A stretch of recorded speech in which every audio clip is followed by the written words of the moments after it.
நலன் காக்கும் ஸ்டாலின், உங்கள் குடும்பத்தின் நலன் அரசின் பொறுப்பு. போது உடல் ரீதியாகவும் டார்ச்சர் அனுபவிச்சுட்டேன், மன ரீதியாகவும் டார்ச்சர் அனுபவிச்சுட்டேன். எனக்கு இது வேண்டாம் இந்த லைஃப்.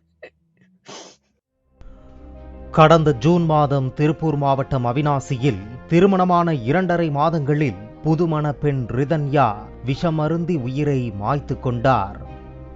அவர் இறப்பதற்கு முன்பாக கணவர் கவின்குமார், மாமனார் ஈஸ்வரமூர்த்தி, மாமியார் சித்ராதேவி ஆகியோர் வரதட்சணை கேட்டு உடல் ரீதியாகவும் மன ரீதியாகவும் கொடுமைப்படுத்தியதாக தனது தந்தைக்கு ரிதன்யா ஆடியோ அனுப்பியிருந்தார்.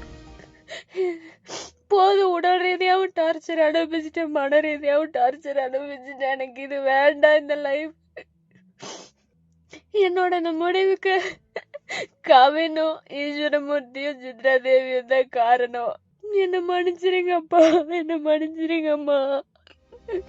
இந்த வழக்கில் கணவர் கவின்குமார், மாமனார் ஈஸ்வரமூர்த்தி, மாமியார் சித்ராதேவி ஆகியோர் கைது செய்யப்பட்ட நிலையில் மூவரும் ஜாமீன் கோரி சென்னை உயர்நீதிமன்றத்தில் மனு தாக்கல் செய்தனர்.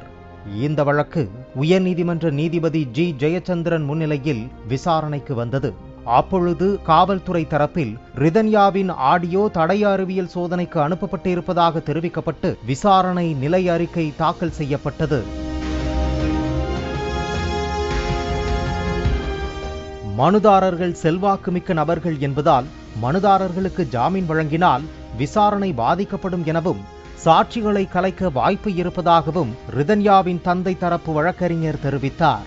ரிதன்யாவின் கணவர் தரப்பில் ஆஜராகிய வழக்கறிஞர் சுமார் 2 மாதங்களாக மனுதாரர்கள் சிறையில் இருப்பதாகவும் ஏற்கனவே ஆர்டிஓ மற்றும் பிரேத பரிசோதனை அறிக்கைகளில் மனுதாரர்களுக்கு எதிரான ஆதாரம் எதுவும் இல்லை எனவும் தெரிவித்தார்.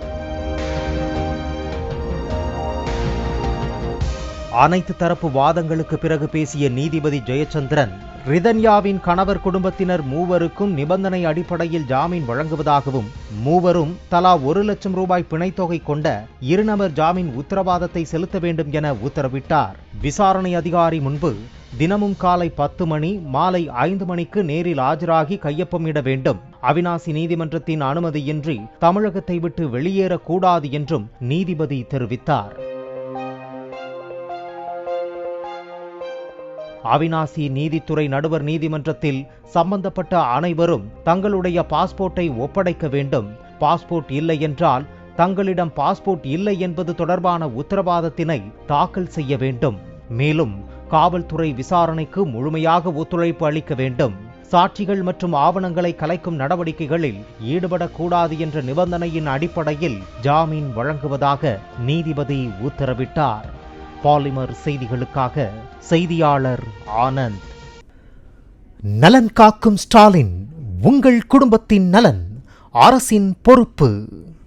பிளே ஸ்டோர் மற்றும் ஆப் ஸ்டோரில் இருந்து பாலிமர் செயலியை QR கோடு மூலம் பதிவிறக்கம் செய்யுங்கள்.